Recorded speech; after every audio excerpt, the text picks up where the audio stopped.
আসসালামু আলাইকুম। নবনিয়োগপ্রাপ্ত শিক্ষক কর্মচারী অথবা নতুন প্রতিষ্ঠানের এমপিও তালিকায় আসা শিক্ষক কর্মচারীদের স্বপ্ন স্কুলের পক্ষ থেকে শুভেচ্ছা ও অভিনন্দন। আজকে আমি আপনাদের জন্য নিয়ে এসেছি ঘরে বসে কিভাবে আপনি আপনার এমপিও আবেদনটি করে ফেলতে পারবেন এবং এমপিও আবেদন করার জন্য আপনার কি কি জিনিসপত্র লাগবে সেই বিষয়টি নিয়ে। তো ভিডিওটি শুরু থেকে শেষ পর্যন্ত দেখবেন। ভিডিওটি শুরু থেকে শেষ পর্যন্ত না দেখলে আপনি অনেক কিছু মিস করে যাবেন। আর আমার চ্যানেলে যারা নতুন আছেন তারা চ্যানেলটিকে অবশ্যই সাবস্ক্রাইব করে নেবেন, তাহলে শিক্ষা প্রতিষ্ঠান সংক্রান্ত ইনফরমেশন আপনি সবার আগে পেয়ে যাবেন।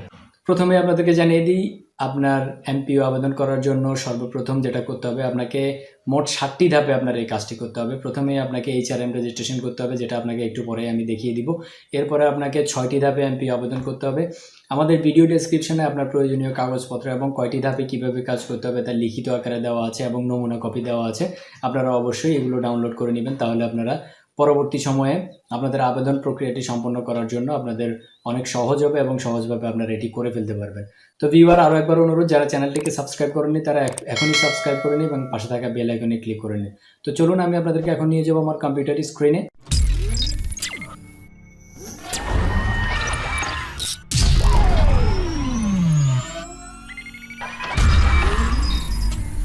এমপিও ভুক্তির আবেদনের জন্য আপনাকে প্রথম যে কাজটি করতে হবে সেটা হচ্ছে শিক্ষক কর্মচারীর এইচআরএম রেজিস্ট্রেশন করতে হবে। তো এইচআরএম রেজিস্ট্রেশন করার জন্য প্রথমেই আমরা যে কোনো একটি ওয়েব ব্রাউজার ওপেন করব। আমরা গুগল ক্রোম ব্রাউজারটি ওপেন করছি। গুগল ক্রোম ব্রাউজারটি ওপেন করার পর আমরা ইএমআইএস এর ওয়েবসাইট যেটি আছে, ইএমআইএস এর ওয়েবসাইটে আমরা প্রবেশ করব। আমরা ইএমআইএস এর ওয়েবসাইটে প্রবেশ করেছি। ইএমআইএস এর ওয়েবসাইটে প্রবেশ করার পর আমরা দেখতে পাচ্ছি education management information system EMIS, এই অপশনটি চালু হয়েছে। এখান থেকে আমরা প্রথমে এইচআরএম রেজিস্ট্রেশন করব। এইচআরএম রেজিস্ট্রেশনের জন্য আমরা এদিকে দেখতে পাচ্ছি হিউম্যান রিসোর্স ম্যানেজমেন্ট এবং এই পাশে রেজিস্ট্রেশন নামে একটি বাটন আছে। আমরা এখান থেকে ক্লিক করে রেজিস্ট্রেশন করতে পারি, অথবা আমরা এইখান থেকে রেজিস্টার বাটনে ক্লিক করেও রেজিস্ট্রেশন করতে পারি। তো আমরা যে কোনো একটি থেকে বাটনে ক্লিক করে রেজিস্ট্রেশন করে নিব। আমরা দেখতে পাচ্ছি এখানে এইচআরএম রেজিস্ট্রেশনের এখানে রেজিস্ট্রেশন নামে একটি বাটন আছে, আমরা এখানে ক্লিক করছি। ক্লিক করার পর আমাদের সামনে একটি online registration for portal open হয়েছে। এখানে অনলাইন রেজিস্ট্রেশন নাম পেজটি এসেছে। এখানে ফর নিউ টিচার এমপ্লয়ি আর এরপরে আছে ফর এক্সিস্টিং টিচার এমপ্লয়ি। আপনাদেরকে প্রথমে এই বিষয়টি বুঝিয়েছি। প্রথমে ফর নিউ টিচার এমপ্লয়ি হচ্ছে নতুনভাবে নিয়োগপ্রাপ্ত, যারা নতুন নিয়োগপ্রাপ্ত হয়েছেন তাদের আবেদন করার ক্ষেত্রে আপনি এই অপশনগুলো ব্যবহার করবেন। আর যারা পূর্বে ইউজার আইডি ইন্ডেক্স নাম্বার আছে তাদের জন্য এখান থেকে রেজিস্ট্রেশন প্রক্রিয়া শুরু করবেন। তো আমরা যেহেতু নতুনভাবে আবেদনের প্রক্রিয়া শুরু করছি, তো আমরা এদিক রেজিস্ট্রেশন প্রক্রিয়া শুরু করব। আমরা যদি শিক্ষকের রেজিস্ট্রেশন করতে চাই সেক্ষেত্রে আমরা নন গভর্নমেন্ট স্কুল টিচার অথবা নন গভর্নমেন্ট কলেজ টিচার, আর যদি আমরা কর্মচারীদের রেজিস্ট্রেশন করতে চাই সেক্ষেত্রে আমরা এমপ্লয়ি ইনস্টিটিউট ডিএসএইচই অফিসেস। এর মানে হচ্ছে আমরা যদি শিক্ষক কর্মচারীর আলাদা আলাদা পোর্টাল থেকে রেজিস্ট্রেশন করতে হবে। আর এই পাশের এগুলো হচ্ছে সরকারি কলেজের টিচারদের জন্য এবং সরকারি স্কুলের টিচারদের জন্য। তো আমরা এখন একজন বেসরকারি স্কুলের টিচারের জন্য আবেদন করব। সেক্ষেত্রে আমরা নন গভর্নমেন্ট স্কুল টিচার এই বাটনে আমরা ক্লিক করব। নন গভর্নমেন্ট স্কুল টিচার এই বাটনে ক্লিক করার পর আমাদের এইচআরএম রেজিস্ট্রেশন ফর্মটি চলে এসেছে। আমরা এখান থেকে শিক্ষকের প্রয়োজনীয় তথ্য পূরণ করে আমরা এইচআরএম রেজিস্ট্রেশন করতে পারবো। এইচআরএম রেজিস্ট্রেশন করার জন্য আপনাদের 3টা জিনিস খুবই গুরুত্ব সহকারে দেখতে হবে। আপনার যে ইমেল অ্যাড্রেস, আপনার ফোন নাম্বার এবং আপনার জাতীয় পরিচয়পত্র। এই 3টা জিনিস ভুল হলে আপনি পরবর্তীতে এইচআরএম রেজিস্ট্রেশন এবং এমপিও সংক্রান্ত জটিলতায় পড়বেন। তো প্রথমে আমি আপনাদেরকে দেখানোর চেষ্টা করব কিভাবে আপনারা ফর্মটি পূরণ করবেন। প্রথমে যে নামটি আছে এখানে বাংলায় আপনি ওই শিক্ষক কর্মচারী যার জন্য আপনি রেজিস্ট্রেশন করতে চাচ্ছেন তার নামটি বাংলায় প্রথমে লিখবেন। আপনি বিজয় ইউনিকোড ব্যবহার করতে পারেন অথবা অভ্র কিবোর্ড ব্যবহার করতে পারেন। আমি বিজয় ইউনিকোড ব্যবহার করছি। ওই শিক্ষক কর্মচারীর নামটি এখানে লিখে দিচ্ছি। তারপর ওই শিক্ষক কর্মচারীর ইংরেজি নামটি এখানে লিখব। ওই শিক্ষকের পিতার নাম ইংরেজিতে লিখব।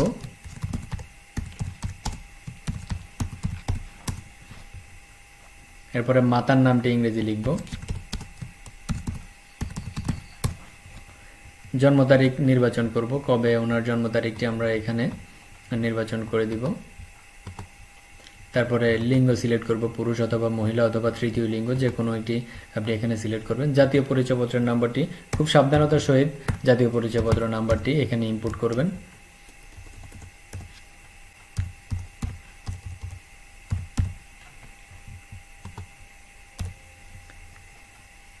জাতীয় পরিচয় নাম্বারটি ঠিক আছে কিনা মিলিয়ে নেবেন। আপনার শিক্ষক যে জেলা থেকে যেই জেলার ওই জেলাটি নির্বাচন করবেন। আমি কুমিল্লা জেলা থেকে নির্বাচন করছি, তাই কুমিল্লা জেলা এখানে লিখে দিলাম।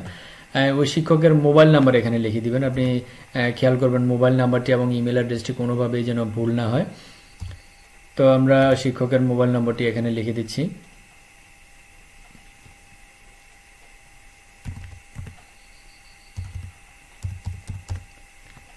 মোবাইল নম্বরটি এখানে লেখার পর এখানে আমরা ইমেল অ্যাড্রেসটি লিখবো। আমরা শিক্ষকের ইমেল অ্যাড্রেসটি এখানে সুন্দরভাবে লিখবো যেন কোনো রকমের ভুল না হয়। এই দুটো জিনিস খুবই গুরুত্বপূর্ণ। তারপরে এখানে দেখতে পাচ্ছি আমাদের পদের ধরন, এখানে কর্মস্থলের তথ্য। আমরা প্রথম তথ্যগুলো ভালোভাবে মিলিয়ে নিব ঠিকমতো লিখতে পারছি কিনা। এরপর আমরা কর্মস্থলের তথ্য এখানে লিখবো। কর্মস্থলের প্রথমে পদের ধরন, আমরা পদের ধরন যদি সাধারণ শিক্ষক হয় তাহলে সাধারণ নির্বাচন করবো। আর যদি আমরা প্রশাসনিক কোনো পদ, প্রধান শিক্ষক বা সহকারী প্রধান শিক্ষক হিসেবে আমরা যদি আবেদন করতে চাই সেক্ষেত্রে আমরা প্রশাসনিক পদ নির্বাচন করব। তো আমরা যেহেতু একজন সাধারণ শিক্ষকের জন্য আবেদন করতে যাচ্ছি, সুতরাং আমরা সাধারণ পদের ধরনে সাধারণ নির্বাচন করব।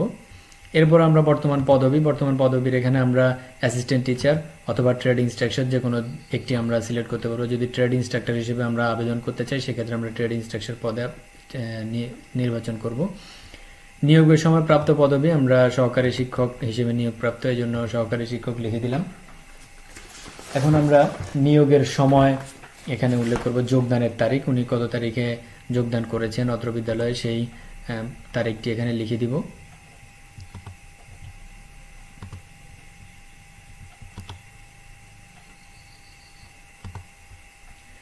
এরপরে বিষয়, উনি কি হিসেবে এখানে নিয়োগপ্রাপ্ত হয়েছেন সেই বিষয়টি আমরা নির্বাচন করব। আমরা বিজনেস স্টাডি হিসেবে ওনার এমপিওভুক্তির আবেদন করছি, তো আমরা বিজনেস স্টাডি লিখলাম। আপনি আপনার প্রয়োজনীয় যেই বিষয়ে নিয়োগপ্রাপ্ত হয়েছেন সেই বিষয়টি এখানে সিলেক্ট করবেন।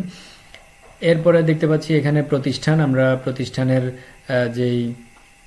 যে প্রতিষ্ঠানের থেকে আবেদন করব বা যে প্রতিষ্ঠানে উনি বর্তমানে নিয়োগপ্রাপ্ত আছেন সেই প্রতিষ্ঠানটি সিলেক্ট করবো। সেই প্রতিষ্ঠানে সিলেক্ট করার জন্য আমাদেরকে এখানে সার্চ বাটনে ক্লিক করতে হবে, অথবা এই বক্সের উপরে ক্লিক করলেও আমাদের সার্চ অপশনটি চলে আসবে। আমরা প্রতিষ্ঠান নির্বাচন করার জন্য একটি ফর্ম আসবে। আমাদের প্রতিষ্ঠান নির্বাচনের ফর্মটি চলে আসছে। আমরা অনুসন্ধানের এখান থেকে আমাদের প্রতিষ্ঠানের নাম্বারটি লিখে দিব। প্রতিষ্ঠানের নাম্বারটি লেখার পর আমাদের প্রতিষ্ঠানের তালিকা এখানে চলে আসবে, অথবা আরও অনেকগুলো অপশন আছে। আমরা প্রতিষ্ঠানের নাম্বারটি যদি আপনার জানা না থাকে সেক্ষেত্রে আপনি এখানে প্রতিষ্ঠানের ধরন, ব্যবস্থাপনা, অঞ্চল, জেলা, উপজেলা নির্বাচন করে দিলে আপনার সকল প্রতিষ্ঠানের তালিকা চলে আসবে। সেখান থেকে আপনি আপনার প্রতিষ্ঠানটি এভাবে সিলেক্ট করে নেবেন। আমি এখান থেকে সিলেক্ট করে নিলাম। এরপর আমি নিয়োগ সুপারিশকারী, যদি এনটিএসসিএ থেকে নিয়োগ সুপারিশ হয় তাহলে এনটিএসসিএ নির্বাচন করব। আর যদি নিয়োগ বোর্ড বা কমিটির মাধ্যমে নিয়োগ হয় সেক্ষেত্রে আমরা নিয়োগ বোর্ড সিলেক্ট করব। তাই আমি একজন এনটিএসসি নিয়োগ প্রাপ্ত শিক্ষকের আবেদন করব, আমি এনটিএসসিতে সিলেক্ট করলাম। আপনারা নিয়োগ বোর্ডেরটাও সিলেক্ট করতে পারেন। এরপরে এনটিএসসি পরীক্ষার রোল নাম্বার, আমরা এনটিএসসি পরীক্ষার যে রোল নাম্বারটি আছে সেই রোল নাম্বারটি এখানে লিখে দিব। এরপরে কত সালে উনি এনটিএসসি থেকে পাশ করেছেন সেটি আমরা এখানে লিখে দিব। আমরা ফর্মটি পুনরায় একবার চেক করে নিব। এরপর আমরা দেখতে পাচ্ছি সংযুক্তি। এখন প্রথম সংযুক্তি হচ্ছে আমাদেরকে ফটো নির্বাচন করতে হবে। আমরা ফাইল নির্বাচন করুন বাটনে ক্লিক করে যেখানে ফটোগুলো রেখেছি আমরা সেখান থেকে ফটো নির্বাচন করব। আমরা যেখানে ফাইলগুলো রেখেছি সেখান থেকে ফটো নির্বাচন করে আমরা ফটোটি সিলেক্ট করে দিব। ফটো সিলেক্ট করার পর আমরা দেখতে পাচ্ছি আমাদের এখানে ফাইলের যে ফটোটি আমরা সিলেক্ট করেছি সেই ফটোটি এখানে ইনক্লুড হয়ে গেছে। এরপর আমরা এখানে দেখতে পাচ্ছি নিয়োগ সংক্রান্ত সংযুক্তি। এখানে নিয়োগ ও যোগদানপত্র আপনাকে পিডিএফ আকারে আপলোড করতে হবে। আপনি আই বাটনে ক্লিক করলে দেখতে পাবেন কিভাবে আপনি অনেকগুলো ডকুমেন্ট খুব সহজভাবে ইজিলি আপনি পিডিএফ আকারে নেবেন এবং ফাইল কিভাবে রিসাইজ করবেন সেই বিষয়টি এখানে দেওয়া আছে। আপনারা চাইলে ফাইল, আপনাদেরকে খেয়াল রাখতে হবে আপনার প্রত্যেকটি ফাইলের সাইজ 500 কেবির যেন বেশি না হয়, কারণ তাহলে আপনার ফাইলটি আপনি আবেদন করতে অনেক জটিলতায় পড়বেন। তো আমি এখন ফাইলটিকে পিডিএফ করে নিয়েছি, আমি এখন ফাইল নির্বাচন করব। আমি দেখতে পাচ্ছি এখানে অ্যাপয়েন্টমেন্ট কম্পার্টমেন্ট কম্প্রেস, আমি এখান থেকে আগেই পিডিএফ করে রেখেছি। সাবমিট বাটনে ক্লিক করব। তো আমরা সাবমিট বাটনে ক্লিক করার পর দেখতে পাচ্ছি আমাদের সামনে একটি মেসেজ এসেছে, আমাদের রেজিস্ট্রেশনের জন্য আবেদনটি জমা হয়েছে। এখন আমরা প্রতিষ্ঠান প্রদান অনুমোদন করলে রেজিস্ট্রেশন সম্পন্ন হবে। এখন প্রতিষ্ঠান প্রদানের ইউজার আইডি পাসওয়ার্ড দিয়ে আমরা রেজিস্ট্রেশন অনুমোদন করব, এটা দ্বিতীয় ধাপের কাজ। তো ঠিক আছে বাটনে ক্লিক করে আমরা রেজিস্ট্রেশনকৃত শিক্ষকের আবেদন অনুমোদন করার জন্য আমাদের স্কুলের এমপি ইউজার আইডি পাসওয়ার্ড দিয়ে আমরা লগ ইন করবো। এমপি ইউজার আইডি পাসওয়ার্ড দিয়ে লগ ইন করার পর আমরা HRM রেজিস্ট্রেশন বাটনে ক্লিক করব। HRM রেজিস্ট্রেশন বাটনে ক্লিক করার পর আমরা এখানে দেখতে পাচ্ছি দুটো অপশন আছে। আমরা এখানে শিক্ষক রেজিস্ট্রেশন অনুমোদন, কর্মকর্তা কর্মচারী রেজিস্ট্রেশন অনুমোদন। তো আমরা যেহেতু একজন শিক্ষকের রেজিস্ট্রেশন অনুমোদন করতে যাচ্ছি, সেক্ষেত্রে আমরা শিক্ষক রেজিস্ট্রেশন অনুমোদন বাটনে ক্লিক করব। প্রথমটা হচ্ছে সাবমিটেড, যেটা আমরা এরই মধ্যে সাবমিট করেছি। আমরা আবেদন কনফার্ম করার জন্য আমরা এখানে এডিট বাটনে ক্লিক করব। এডিট বাটনে ক্লিক করার পর আমরা দেখতে পাচ্ছি আমাদের একটি ফর্ম এসেছে। এখানে শিক্ষক যিনি আবেদন করেছেন তার যোগদান নিয়োগপত্র, ছবি এবং অন্যান্য সকল তথ্য এখানে দেওয়া আছে। আমরা এখানে দেখতে পাচ্ছি আমাদের অনুমোদনের অবস্থা সাবমিটেড। আমরা ইউজারের ধরন এবং ইউজার গ্রুপ নির্বাচন করে দিব। আমরা ইউজারের ধরন, ইউজার গ্রুপ নির্বাচন করে দিয়ে আমরা অ্যাপ্রুভ বাটনে ক্লিক করলে শিক্ষকের অনুমোদনটি অ্যাপ্রুভ হয়ে যাবে। আমরা অ্যাপ্রুভ বাটন ক্লিক করার পর আমাদের কাছে একটি মেসেজ আসছে, কনফার্মেশন মেসেজ। এখান থেকে আমরা are you sure to approve, আমরা হ্যাঁ বাটনে ক্লিক করব। হ্যাঁ বাটনে ক্লিক করার পর আমাদের রেজিস্ট্রেশন অনুমোদন হয়ে গেছে। এখন আমাদের একটি ইমেল আসবে। আমরা ইমেলে অলরেডি লগ ইন করে রেখেছি। আমরা এখন প্রাইমারি ইমেলে দেখতে পাচ্ছি আমাদের একটি ইমেল চলে এসেছে। আপনার নিবন্ধন অনুমোদিত হয়েছে মর্মে একটি মেল এসেছে। আমরা মেলটি ওপেন করছি। মেল ওপেন করার পর দেখতে পাচ্ছি আমাদের কাছে ইউজার আইডি পাসওয়ার্ড চলে এসেছে। আমরা ইউজার আইডি পাসওয়ার্ড দিয়ে লগ ইন করে পিডিএস আপডেট করে নিতে পারবো অথবা আমাদের আবেদন করতে পারবো। আমরা পরবর্তী ধাপে দেখব কিভাবে আপনারা অনলাইনে এমপিওর জন্য আবেদন করবেন। এমপিও আবেদনের তৃতীয় ধাপ। এখানে আমি এখন একজন শিক্ষকের এমপিও ভুক্তির জন্য আবেদন করব। এখন এই ধাপে আমাদেরকে আবার গুগল ক্রোম ব্রাউজারটি ওপেন করতে হবে। এরপর আমরা ইএমআইএস এর পোর্টালে প্রবেশ করব। ইএমআইএস এর পোর্টালে প্রবেশ করার পর আমরা আবার পুনরায় লগ ইন বাটনে ক্লিক করব। লগ ইন বাটনে আমরা স্কুলের এমপিও ইউজার আইডি পাসওয়ার্ড দিয়ে সাইন ইন করে নিব। সাইন ইন করে নেওয়ার পর আমরা দেখতে পাচ্ছি আবারও তিনটি অপশন এসেছে। এইবারে আমাদের কাজ কিন্তু HRM এ নেই, এবারে আমাদের কাজ হচ্ছে এমপিও, মান্থলি পে অর্ডারের বাটনে। আমরা মান্থলি পে অর্ডারের বাটনে ক্লিক করব। মান্থলি পে অর্ডারের বাটনে ক্লিক করার পর আমরা এখানে অনেকগুলো অপশন দেখতে পাচ্ছি পে অর্ডার সম্পর্কিত। এখানে new MPO, transfer, BEd scale, upper scale, correction, appear, অনেকগুলো অপশন এখানে আছে। পরবর্তীতে আমরা এই সকল অপশন নিয়ে আলাদা আলাদা ভিডিও তৈরি করব। আপনারা এখন আমরা যে কাজটি করতে চাচ্ছি সেটা হচ্ছে নতুন এমপিও আবেদন। তো আমরা নিউ এমপিওর বাটনে আমরা ক্লিক করব। নিউ এমপিওর বাটনে ক্লিক করার পর আমাদের দেখতে পাচ্ছি আমাদের কাছে এমপিও আবেদনের একটি ফর্ম এসেছে। আমরা এখানে উপরে দেখতে পাচ্ছি save as draft, submit, print instruction. আমরা এখানে সেভ অ্যাজ ড্রাফট আবেদনটি অর্ধেক কাজ করার পরে আমরা চাইলে সেভ করে রাখতে পারবো, পরবর্তীতে কারেকশন করতে পারবো। আর সাবমিট করার পর আমাদের ফাইলটি মাধ্যমিক উপজেলা শিক্ষা অফিসারের কাছে সাবমিট হয়ে যাবে। আর প্রিন্ট ইনস্ট্রাকশন আমরা ইনস্ট্রাকশন চাইলে প্রিন্ট করে নিতে পারবো। তো আমরা প্রথম ধাপে এখানে কাজ করা শুরু করছি। প্রথম ধাপে দেখতে পাচ্ছি শিক্ষক কর্মচারী। এখানে সার্চ বাটনে আমাদেরকে ক্লিক করতে হবে, কারণ এরই মধ্যে আমরা HRM রেজিস্ট্রেশন করেছি যে শিক্ষক এখানে আছেন। তো আমরা সার্চ বাটনে ক্লিক করছি। সার্চ বাটনে ক্লিক করার পর আমরা দেখতে পাচ্ছি আমাদের এখানে সম্প্রতি অ্যাড করা 3 জন শিক্ষকের তালিকা এসেছে। আমরা এখানে সিলেক্ট বাটনে ক্লিক করব, যার এমপিও ভুক্ত করতে চাই। আমরা সিলেক্ট বাটনে ক্লিক করার পর ওই শিক্ষকের নাম এখানে চলে এসেছে। আমরা ডটের নাম্বার, আবেদনের তারিখ, এভরিথিং আমরা এখানে চলে এসেছে। আমরা তাহলে প্রথম আমাদের সাধারণ তথ্য অটোমেটিক্যালি পূরণ হয়ে গেছে। এরপর আমরা এখানে দেখতে পাচ্ছি আমাদের ব্যক্তিগত তথ্যেও বেশ কিছু তথ্য ইনপুট হয়ে গেছে। আমরা শুধুমাত্র পিতার নাম বাংলায় এখানে ইনপুট করে দিব। মাতার নামটি আমরা এখানে বাংলায় লিখে দিব। এরপরে ধর্ম নির্বাচন করা যাবে না, আর ইমেল অ্যাড্রেস, নিজ জেলা, এগুলো আমরা পূর্বেই নির্বাচন করে নিয়েছি। তো এরপরে আমরা এই সকল তথ্য এখানে ইনপুট করার পর আমরা নেক্সট বাটনে ক্লিক করব। আমরা আরও একবার দেখে নিব এই তথ্যগুলো ঠিক আছে কিনা। নেক্সট বাটনে ক্লিক করার আগে আচ্ছা ঠিক আছে।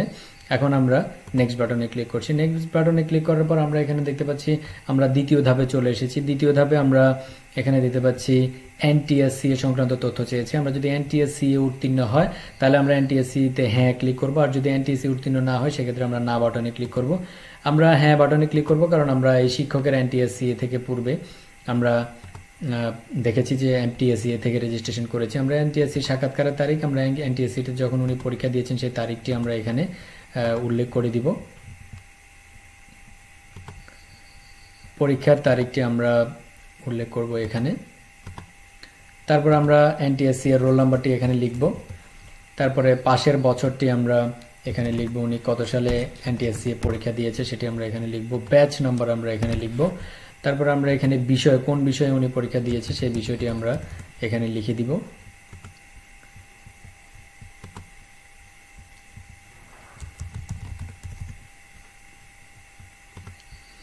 তারপর আমরা পদবি নির্বাচন করব। আমরা অ্যাসিস্ট্যান্ট টিচার হিসেবে নিয়োগের জন্য চাচ্ছি, এমপিও ভুক্তির জন্য চাচ্ছি, তো আমরা অ্যাসিস্ট্যান্ট টিচার হিসেবে লিখে দিব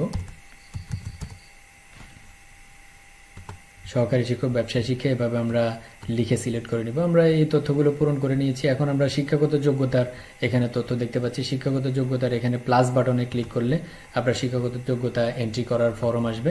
আমরা প্লাস বাটনে ক্লিক করেছি, এখন দেখতে পাচ্ছি আমাদের এখানে একটি ফর্ম এসেছে। এখানে আমরা পরীক্ষার নাম আমরা এখানে সিলেক্ট করব, আমাদের প্রথম পরীক্ষা যেটি আছে সেটি আমরা সিলেক্ট করব।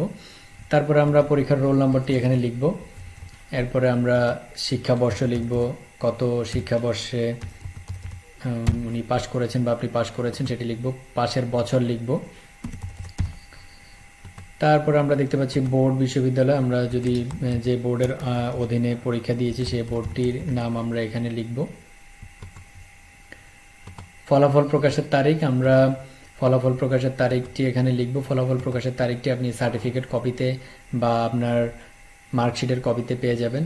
গ্রুপ লিখব, কোন গ্রুপ থেকে পরীক্ষা দিয়েছেন সেটি আমরা এখানে লিখব। ফলাফলের ধরন লিখব, যদি জিপিএ হয় তাহলে জিপিএ 5-এর মধ্যে লিখব। এরপরে আমরা গ্রেড লিখব, গ্রেড লিখে আমরা প্রাপ্ত জিপিএ বা সিজিপিএ লিখব। এরপর আমরা এগুলো সঠিকভাবে এন্ট্রি করার পর আমরা যোগ করুন বাটনে ক্লিক করব। এভাবে আমরা সবগুলো শিক্ষাগত যোগ্যতার পদবি আমরা এখানে ইনক্লুড করে নিব, যতগুলো আছে সবগুলো ইনক্লুড করার পর আমরা এখানে নেক্সট বাটনে ক্লিক করব। নেক্সট বাটনে ক্লিক করার পর আমাদের তৃতীয় ধাপে চলে এসেছে। তৃতীয় ধাপে আমরা দেখতে পাচ্ছি প্রত্যাশিত পদবি, আমরা কোন পদবির জন্য চাচ্ছি, তা আমরা অ্যাসিস্ট্যান্ট টিচার হিসেবে চাচ্ছি। তো আমরা এখান থেকে অ্যাসিস্ট্যান্ট টিচার সিলেক্ট করে দিব। পদবি স্ট্যাটাস আমরা এখানে রেগুলার, সেকশনাল, যদি সেকশনে আপনার নিয়োগ হয়ে থাকে এ বি সি সেকশন তাহলে আপনি সেকশনাল নির্বাচন করবেন, আর যদি আপনি রেগুলার হয়ে থাকেন সেক্ষেত্রে রেগুলার নির্বাচন করবেন। প্রত্যাশিত বিষয়, আমি এখানে বিষয়টি নির্বাচন করে দিব, যে বিষয়ে উনি আবেদন করতে চাচ্ছেন সেই বিষয়টি নির্বাচন করে দিব। প্রত্যাশিত পে কোড, আমরা জানি বিএড স্কেল ছাড়া পে কোড যেটি হয় সেটি হচ্ছে 11 স্কেলের কোড হয়, এবং প্রত্যাশিত গ্রেডের ধাপ নির্বাচন করব 12,500। আপনারা আপনার প্রয়োজনীয় গ্রেডে নির্বাচন করবেন।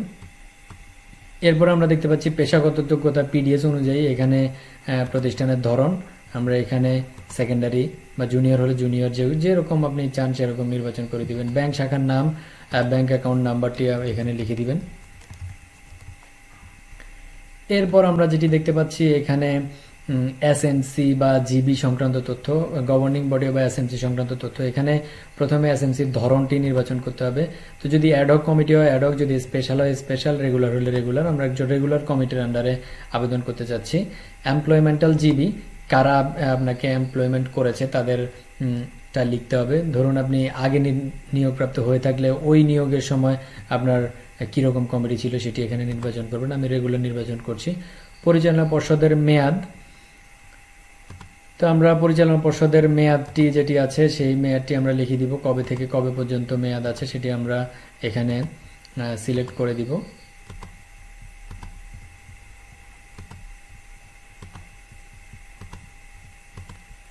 তারপর আমরা পরিচালনা পর্ষদের স্থায়িত্বকাল, যদি আপনার পরিচালনা পর্ষদটি দীর্ঘদিন ধরে এখানে স্থায়ী থাকে, আপনার কয়েকবার নির্বাচিত কমিটি হয়, সেক্ষেত্রে আপনি পরিচালনা কমিটির স্থায়িত্বকাল যত তারিখ থেকে আছে তত তারিখ পর্যন্ত নির্বাচন করে দিবেন। তারপরে দেখুন এখানে আছে যেটি, সেটা হচ্ছে নিয়োগ পরীক্ষার তারিখ। আপনি যদি আপনি কমিটি কর্তৃক নিয়োগপ্রাপ্ত হয়ে থাকেন সেক্ষেত্রে আপনি নিয়োগ পরীক্ষার তারিখটি এখানে লিখবেন, যত তারিখে আপনার নিয়োগ পরীক্ষাটি হয়েছে সেই তারিখটি আপনি এখানে সিলেক্ট করে দিবেন। তারপরে আবেদনকারীর সংখ্যা, যতগুলো আবেদনকারী ছিল ততগুলো সংখ্যা এখানে দিবেন। যদি আপনি এনটিএসসিএ কর্তৃক নিয়োগপ্রাপ্ত হয়ে থাকেন সেক্ষেত্রে আবেদনকারীর সংখ্যার কোনো প্রয়োজন নেই। নিয়োগের তারিখ, আপনাকে যেদিন নিয়োগপত্র প্রদান করা হয়েছে সেই নিয়োগপত্রের তারিখটি এখানে লিখবেন। তারপরে প্রতিষ্ঠানের সর্বশেষ স্বীকৃতি, আপনার প্রতিষ্ঠানের সর্বশেষ স্বীকৃতির মেয়াদ কখন শেষ হবে সেই তারিখটি এখানে ইনক্লুড করে দিবেন।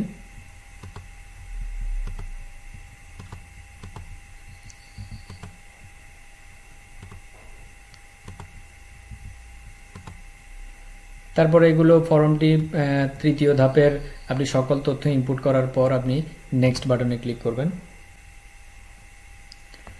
নেক্সট বাটনে ক্লিক করার পর এখন আমাদের চতুর্থ ধাপের অপশনটি চলে এসেছে। আমরা এখন চতুর্থ ধাপ পূরণ করে নিব।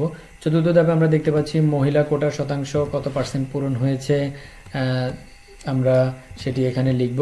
লেখার পর আমরা এখানে বর্তমানে এমপিওভুক্ত শিক্ষক কতজন আছে আমরা এখানে লিখে দিব সেটি।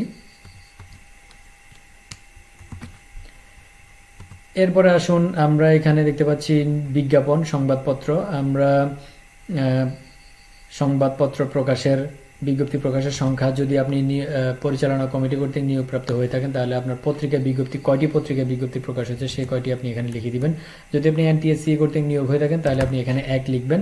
আর বিজ্ঞাপনের এখানে গিয়ে আপনি গণবিজ্ঞপ্তি যে পত্রিকায় প্রকাশিত হয়েছে সেই পত্রিকাটি নির্বাচন করে আপনি এখানে পত্রিকা প্রকাশের তারিখটি এখানে নির্বাচন করে আপনি যোগ করুন বাটনে ক্লিক করবেন। তাহলে দেখতে পাচ্ছি আমার পত্রিকাটি এখানে অ্যাড হয়ে গেছে। যদি আপনি একাধিক পত্রিকা এখানে যোগ করতে চান তাহলে সেক্ষেত্রে আপনি একাধিক পত্রিকার তারিখ এখানে যোগ করতে পারবেন।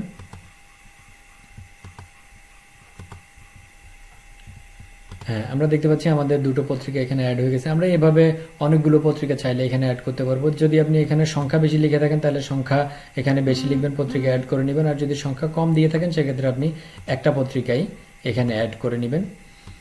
এখন আমরা দেখতে পাচ্ছি এরপরে আছে রেজুলেশন। এখানে গুরুত্বপূর্ণ কিছু রেজুলেশন এবং এই রেজুলেশনগুলোর মিটিংয়ের নম্বর, রেজুলেশনের তারিখ এবং বিবরণ আপনাকে লিখতে হবে। তো এটা লেখার জন্য আপনি প্রথমে এডিট বাটনে ক্লিক করবেন। যেমন post back end publish advertisement, এটা হচ্ছে পত্রিকা বিজ্ঞপ্তির প্রকাশের তারিখ এবং আপনার শূন্যপদ ঘোষণা সংক্রান্ত নিয়োগ বিজ্ঞপ্তির যে রেজুলেশনটি আছে সেই রেজুলেশনের ইনফরমেশন এখানে আপনাকে দিতে হবে। তো আপনি এডিট বাটনে ক্লিক করার পর এখানে দেখতে পাচ্ছি রেজুলেশন সংরক্ষণের যে অপশনটি এসেছে। এখন আমরা এখানে রেজুলেশনের তারিখ, কত তারিখে রেজুলেশনটি হয়েছে, মিটিংয়ের নম্বর কত ছিল এবং বিবরণ কি ছিল, আপনার নিয়োগ সংক্রান্ত যেই এজেন্ডাটি আছে সেই এজেন্ডাটি এখানে লিখে দিবেন এবং এজেন্ডার যে সিদ্ধান্ত হয়েছে সেই সিদ্ধান্তটি এখানে আপনি লিখে দিবেন। লিখে দেওয়ার পর আপনি এখানে সংরক্ষণ বাটনে ক্লিক করবেন। আমরা দেখতে পাচ্ছি আমাদের এখানে সংরক্ষণ বাটনে সংরক্ষণ হয়ে গেছে। এখানে সকল নিয়োগের রেজুলেশন আপনি এখানে এইভাবে যোগদান, অনুমোদন, রিকমেন্ডেশন, এরপরে আপনার সিলেকশন বোর্ড, কমিটি গঠন, এভাবে সকল রেজুলেশনগুলোই এখানে দেওয়া আছে। আপনারা এখান থেকে এডিট বাটনে ক্লিক করে আপনারা নিয়োগ অনুমোদনের রেজুলেশন, এডিট বাটনে ক্লিক করলে আপনি রেজুলেশনের ইনফরমেশনগুলো এখানে দিবেন। যদি কোনো নতুন রেজুলেশন অ্যাড করতে হয় সেক্ষেত্রে আপনি প্লাস বাটনে ক্লিক করে এখানে ক্লিক করে দিলে আপনি অ্যাড করে নিতে পারবেন কোনো কারণে এখান থেকে ডিলিট হয়ে গেলে। এরপরে দেখুন, এরপরে আছে ডিজিইউ, এনইউ, এরপরে এটি হচ্ছে ডিজি প্রতিনিধি সংক্রান্ত তথ্য। আমরা প্রতিনিধির তথ্য বাটনে এখানে প্লাস বাটনে ক্লিক করলে আমরা প্রতিনিধির প্রকার, আমরা যদি রিপ্রেজেন্টেটিভ অফ ডিজির প্রতিনিধি সিলেক্ট করতে চাই তাহলে আমরা ডিজির প্রতিনিধি দিব। যদি এনইউর, ন্যাশনাল ইউনিভার্সিটির প্রতিনিধি হয় তাহলে আমরা এনইউ দিব। তো আমরা ডিজি প্রতিনিধি এখানে সিলেক্ট করব। ডিজি প্রতিনিধির নাম ও পদবি আমরা এখানে লিখে দিব যে ডিজির প্রতিনিধি। যদি আপনি এনটিএসসি কর্তৃক নিয়োগপ্রাপ্ত না হন সেক্ষেত্রে আপনার ডিজি প্রতিনিধির তথ্য লাগবে। আর যদি এনটিএসসি থেকে নিয়োগ হন সেক্ষেত্রে আপনার ডিজি প্রতিনিধির তথ্যের কোনো প্রয়োজন নেই। ওনার আইডি নাম্বার এবং ফোন নাম্বারটি এখানে লিখে দিবেন। এরপরে প্রতিষ্ঠানের নাম, উনি কোন প্রতিষ্ঠানের চাকরি করেন ওনার প্রতিষ্ঠানের নাম এখানে লিখবেন, মন্তব্য লিখবেন। লেখার পর যোগ করুন বাটনে ক্লিক করবেন। দেখুন আমরা ডিজি প্রতিনিধি সংক্রান্ত তথ্য এখানে যোগ করে ফেলেছি। আমরা এরপরে নেক্সট বাটনে ক্লিক করব। নেক্সট বাটনে ক্লিক করার পর আমরা দেখতে পাচ্ছি আমরা পঞ্চম ধাপে এসে পৌঁছেছি। আমরা পঞ্চম ধাপে এসে আমরা এখানে মেধা তালিকার এখানে ক্লিক করব। আমরা যদি এনটিএসসি কর্তৃক উত্তীর্ণ হই সেক্ষেত্রে আমাদের মেধা তালিকা লাগবে, আর যদি আমরা এনটিএসসি কর্তৃক উত্তীর্ণ না হই সেক্ষেত্রে আমাদের মেধা তালিকা লাগবে। আমরা মেধা তালিকার এখানে ক্লিক করব। মেধা তালিকার এখানে ক্লিক করার পর আমরা এখানে নামটি লিখব, যে শিক্ষকের আমরা আবেদন করতে চাচ্ছি সেই শিক্ষকের নামটি এখানে লিখব। তারপর এনটিএসসি এর ফলাফল লিখব। এটা হলো জাতীয় মেধা তালিকার ফলাফলটি। আমরা এখানে এনটিএসসি এর ফলাফলটি আমরা এখানে লিখব। উনি কত নম্বর পেয়েছেন বা কি পেয়েছেন এটি আমরা এখানে লিখব। তারপরে মেধাক্রম লিখব। এটা হলো জাতীয় মেধাক্রম, আমরা এখানে লিখব। জাতীয় মেধাক্রম ওনার কত আছে সেটি আমরা এখানে লিখব। তারপরে এনটিএসসি উত্তীর্ণের বছর, আমরা এখানে কত সালে উনি এনটিএসসি থেকে পাশ করেছেন সেটি এখানে লিখব। তারপরে মন্তব্য, ওনার পক্ষে বিপক্ষে কোনো যদি মন্তব্য থেকে থাকে আমরা মন্তব্য যোগ করে যোগ করুন বাটনে ক্লিক করব। যোগ করুন বাটনে ক্লিক করার পর এনটিএসসি সংক্রান্ত তথ্য এবং মেধাক্রম তথ্য আমাদের এন্ট্রি হয়ে গেছে। এখানে বিষয়ভিত্তিক শিক্ষার্থী, এখানে আমরা যখন আইএমএস এর তথ্য ইনপুট করব তখন এখানে অটোমেটিক্যালি এই তথ্যগুলো চলে আসবে। এরপরে আমরা এখানে দেখতে পাচ্ছি সংশ্লিষ্ট পদ সংক্রান্ত তথ্য, এখানে কোনো মামলা আছে কিনা, অভিযোগ আছে কিনা। যদি কোনো মামলা থাকে হ্যাঁ বাটনে আপনি ক্লিক করবেন, তাহলে আপনার মামলা সংক্রান্ত ইনফরমেশনগুলো এখানে দিতে হবে। আর যদি আপনি অভিযোগ আছে কিনা বাটনে ক্লিক করেন, তাহলে কি অভিযোগ আছে সে সংক্রান্ত তথ্য আপনাকে এখানে দিতে হবে। এরপরে দেখুন আমাদের যে সিএসএসসি সংক্রান্ত যে ফলাফল আছে সেই ফলাফলটি স্বয়ংক্রিয়ভাবে এখানে চলে এসেছে গত কয়েক বছরের। আমরা এই তথ্যগুলো পুনরায় আবার ভেরিফাই করে আমরা নেক্সট বাটনে ক্লিক করব। নেক্সট বাটনে ক্লিক করার পর আমরা দেখতে পাচ্ছি আমাদের যে সকল সংযুক্ত কাগজপত্রাদি লাগবে সে সকল সংযুক্ত কাগজপত্রাদির একটি তালিকা চলে এসেছে। আমরা আমাদের প্রয়োজনীয় কাগজপত্রাদি সংযুক্ত করে নিব। তো সংযুক্ত করার জন্য আমরা প্রথমে যে ফাইলটি আমরা সংযুক্ত করতে চাই সেই ফাইলটির উপরে আমরা ক্লিক করব। ক্লিক করার পর আমাদের এখানে অপশন আসবে, সেখানে আমরা দেখতে পাচ্ছি আমরা যে ফাইলটি নির্বাচন করতে চাই সেখানে ফাইল নির্বাচন করার পর আমরা যে ফাইলটি নির্বাচন করতে চাই সেই ফাইলটি সিলেক্ট করব। সিলেক্ট করার পর আমরা দেখতে পাচ্ছি ফাইলটি আপলোড হয়ে গেলে আপনি এখানে যদি কোনো মন্তব্য লিখতে চান আপনি সেই মন্তব্যটি এখানে লিখে দিবেন। যদি আপনার ফাইলটি ম্যান্ডেটরি হয় সেক্ষেত্রে এখানে টিকমার্ক থাকবে আবশ্যিক, আর যদি ম্যান্ডেটরি না হয় সেক্ষেত্রে টিকমার্ক থাকবে। আপনি সংরক্ষণ বাটনে ক্লিক করবেন। সংরক্ষণ করুন বাটনে ক্লিক করার সাথে সাথে আপনার ফাইলটি এখানে সংযুক্ত হয়ে যাবে। এভাবে আমরা যতগুলো ফাইল আছে সবগুলো ফাইল আমরা সংযুক্ত করে আমরা আমাদের আবেদন ফর্মটি পুনরায় আরও একবার যাচাই বাছাই করে নিব। আমরা সেভ অ্যাজ ড্রাফটে ক্লিক করে আমরা ফাইলটি ড্রাফট হিসেবে সেভ করে নিতে পারি। ফাইলটি ড্রাফট হিসেবে সেভ করে আমরা পরবর্তীতে সকল তথ্য যাচাই বাছাই করে আমরা সাবমিট বাটনে ক্লিক করব। সাবমিট বাটনে ক্লিক করার পরে আপনাদেরকে খেয়াল রাখতে হবে আপনি কোনো ধরনের তথ্য আর কারেকশন করতে পারবেন না। আপনি কোনো তথ্য কারেকশন করতে হলে মাধ্যমিক উপজেলা শিক্ষা অফিসারের মাধ্যমে আপনার আবেদনটি বাতিল করে নতুন করে আপনাকে আবেদন করতে হবে। তো আমরা এখন সাবমিট করব না, আমরা সেভ এজ ড্রাফটে ক্লিক করব। আপনারা আবেদন প্রক্রিয়া সম্পন্ন করার পরে তথ্যগুলো আপলোড করার পরে আপনারা এখানে সাবমিট বাটনে ক্লিক করবেন। সাবমিট বাটনে ক্লিক করার পর আপনার আবেদনের স্ট্যাটাস এখানে দেখাবে। এরপরে আবেদন সংক্রান্ত মন্তব্য, আপনার ফরওয়ার্ডিংগুলো আপনি এখানে ইউজার আইডি পাসওয়ার্ড দিয়ে আপনি বিভিন্ন ইনফরমেশন বিভিন্ন সময়ের তথ্য এখানে দেখতে পাবেন। ভিউয়ার এই ছিল আজকের আয়োজন। যারা আমার চ্যানেলটিকে এখনও সাবস্ক্রাইব করেননি তারা অবশ্যই চ্যানেলটিকে সাবস্ক্রাইব করে দিন এবং এই ভিডিওটিকে শেয়ার করে দিন। এই ভিডিওটি শেয়ার করে দিলে আপনার একজন বন্ধু আপনার এই পদ্ধতিটি অনুসরণ করে এমপিও আবেদন করে ফেলতে পারবে। তো ধন্যবাদ, সবার জন্য শুভকামনা রইল। ভালো থাকবেন। আসসালামু আলাইকুম।